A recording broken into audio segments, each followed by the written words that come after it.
Hey, welcome back to Bobb-z Callahan's Word of Advice. And for today's topic, again relating to you and I and everyone else, I wanted to talk again about a topic which I brought up very, very early on in the new series Bobb-z Callahan's Word of Advice.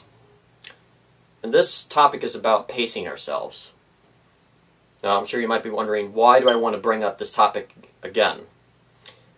And the truth is that when I look back on the first video I made about pacing ourselves, I thought it turned out okay, but I ended up talking a little bit about something else which really didn't end up relating to pacing ourselves as much.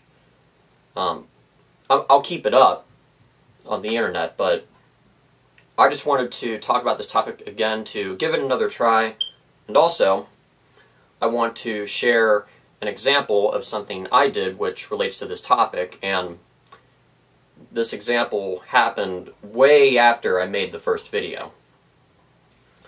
So, in terms of pacing ourselves, this is something that is definitely beneficial for every one of us. If you think back to a recent video I made about how we can find ways to relax, this topic definitely has something to do with it. You know, when we're going through our busy life, you know, it's kind of like running a race. There's times to run, maybe walk, but we need to find time to breathe. We need to pace ourselves, and if we do that, whether it comes to our everyday schedule, or maybe if we're out and doing something like a mission project, like I have done on mission trips, you know, making sure that you pace yourself will come in handy, because if you just give it your all over and over and over again, and you don't take some time to breathe and just slow down for a little bit, then you have a much higher possibility of losing your breath and becoming more tired. You know, whether you're doing a mission project or you're just going through your everyday life, if you don't find time to stop and breathe, then you could experience what is called burnout. You know, you'll start to feel more tired and exhausted. If we find time to just sit, relax, and breathe, but we don't do that all the time, it's like we have a good balance of it in life, then we are helping ourselves out when it comes to the energy we will have so we can do everything else we want to do. Now, as for the example that I wanted to share, which relates to this topic, I will never forget, in January 2014, I was in Europe for 3 weeks, and when I visited Paris, well, one of the things which I think anybody in Paris will visit is the Eiffel Tower, the great one and only Eiffel Tower. And of course, visiting the Eiffel Tower, I wanted to go up the tower so I could get a great view of Paris from the tower. And I remember that day, you could only get up to, not the very highest part of the tower, but you could get up to basically the second level of it.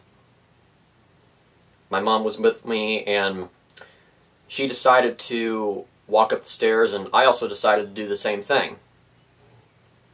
Now, the thing that I told myself from the start is that this is going to be a long hike up to the second part of the Eiffel Tower. And in order to enjoy it more, I decided after about 70 to 100 steps, I just decided to stop for about a minute and breathe. Because after a while, that long hike up to the second part of the Eiffel Tower can really be exhausting if you don't stop and breathe and, well, pace yourself. I decided to stop after every 70 or 100 steps up the Eiffel Tower, and that was very beneficial to me. Because after I climbed all 689 steps to get to the highest part of the second part of the Eiffel Tower, I still had plenty of energy to enjoy it up there, and I had plenty of energy to walk back down the tower. This idea hit me as I was walking up the Eiffel Tower, and I have wanted to share it in this video again. And that's just an example for me when it came to something I wanted to do, and well, in that case, I was pacing myself, and the result was great. I had energy to get up the tower, I had the energy to enjoy it, and I had energy to walk back down the tower and also walk back to my hotel in Paris. In the end, remember, life can feel like a race, but we do need to find time to sit and breathe, relax, and we need to pace ourselves. If you pace yourself, then you are giving yourself a better chance of having more energy in this life and doing more things that you want to do and doing them with a happier attitude. So overall, I hope what I've had to talk about on the topic of pacing yourself will come in handy for you. I wish you the best of luck when it comes to pacing yourself in this life. Be sure to come back with another word of advice video.